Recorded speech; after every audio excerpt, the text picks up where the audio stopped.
Hi, and welcome to episode 6 of the Academic Skills Development Series. My name is Dr. Jarrett Blaston, and with me today is Professor Jude McCulloch. Today we're going to be talking about writing with clarity. And this is a very important topic for those of you who are going to be writing your first essays in particular this semester. So, Jude, the first question is, what characterizes academic writing and what sets it apart from other forms of writing that the students may be more familiar with? I think the things that set academic writing apart is, first of all, it's formal, it's precise, it doesn't have a conversational tone, it should be accessible. That means that an intelligent reader should be able to understand it, and it aims to persuade or inform. It's not dogmatic, it's not polemic. So in academic writing, it's really important to define your terms, be consistent, don't assume that the person that is reading it knows all the material or will agree with your point of view. So aim to persuade, but not by using strong adjectives, but by using clear arguments. So Jude, how can we ensure that our writing has direction? Well, by direction, I understand you to mean focus. So the first thing to do is to read the question carefully and set about the task of answering that question. Then I would be very careful about the introduction. Make sure that the introduction sets out what you're going to do. It sets out how you're going to do it. It sets out what you're going to argue and the structure. Then I would set about planning your essay, and so you know the flow that's going to come with your essay, and writing it in parts. And then you make sure that every paragraph has a key idea which relates to the introduction and the question. You make sure every sentence is a complete and clear sentence. You make sure that the introduction to the paragraph makes sense, the end of the paragraph makes sense and leads on to the next paragraph, and within that each sentence is relevant to the key idea of the paragraph. And then you get to the conclusion. And conclusions are important. They're the last thing the reader reads. And one technique for doing the conclusion is to look at each paragraph and what's the key idea and put that in the conclusion. And then you can read back over your introduction and see how it links to the conclusion.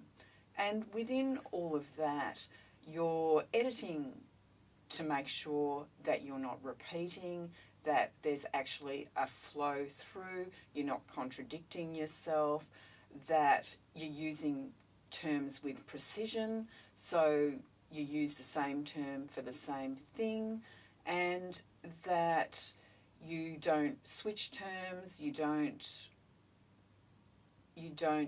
use unnecessary words so that you've got redundant words in your sentences. So that's how you go about ensuring that the essay that you're writing's got focus. Very good, and I think that's a really important point about the conclusion and the introduction as well. You may start drafting your introduction at the beginning, but then once you've drafted the entire essay, it's always a good idea to go back and look over it again, because things may have changed. The entire structure of your essay may have changed, your argument may have changed, and you want to make sure that's consistent. And that's, I find when I'm writing academic work, the introduction, I work quite hard on the introduction, and it is the part of the paper that I redraft most often. And you're right, you don't finish the introduction. You start the introduction at the beginning, but you don't finalise it until the end. So what are some other techniques that the students can use to ensure that they're writing with clarity? I think the first and foremost is to plan their time. It's critically important not to binge write. That is, don't think you can sit down a day or two before the essay's due and write it all at once. So you need to spread out the time to do the writing. This is critical because writing requires reflection and it requires a bit of distance and it requires an enormous amount of energy.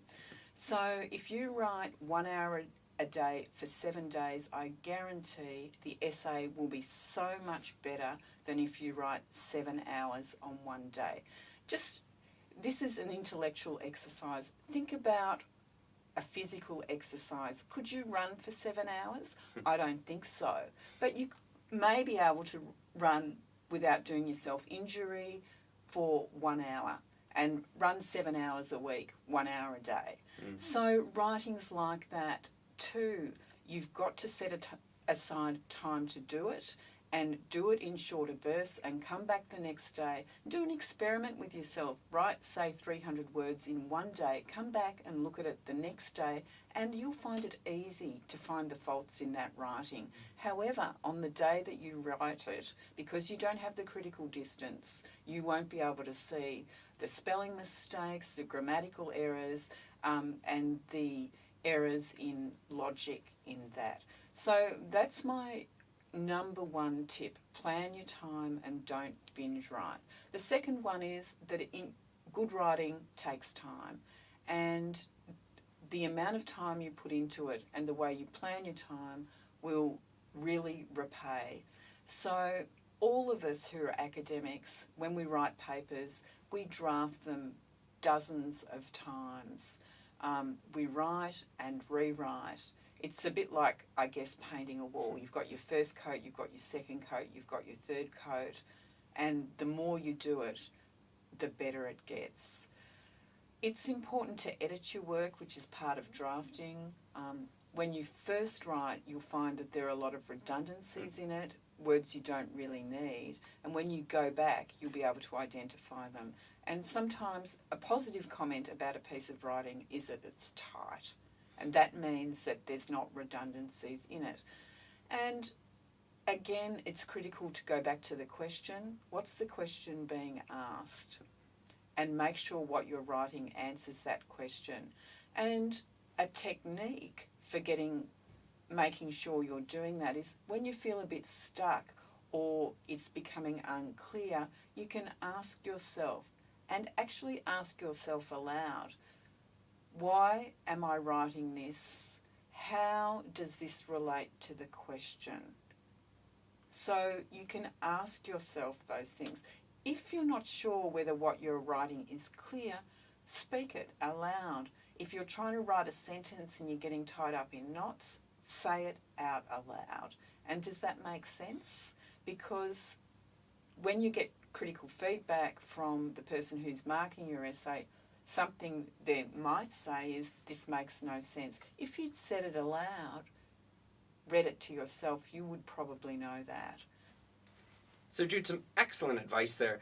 What would you say are the key ideas that the student should take away from this video? All right, my top tips after writing for 30 odd years are, first of all, plan your time. Don't binge write. Second is, what is the task? So read the question and read it carefully and set out to answer that question. And the third tip is that writing takes time, and the more time you put into it, the better it will be. So draft and redraft. Excellent advice there. So there you have it. Plan your time wisely and save yourself a bit of stress in the process. Good luck.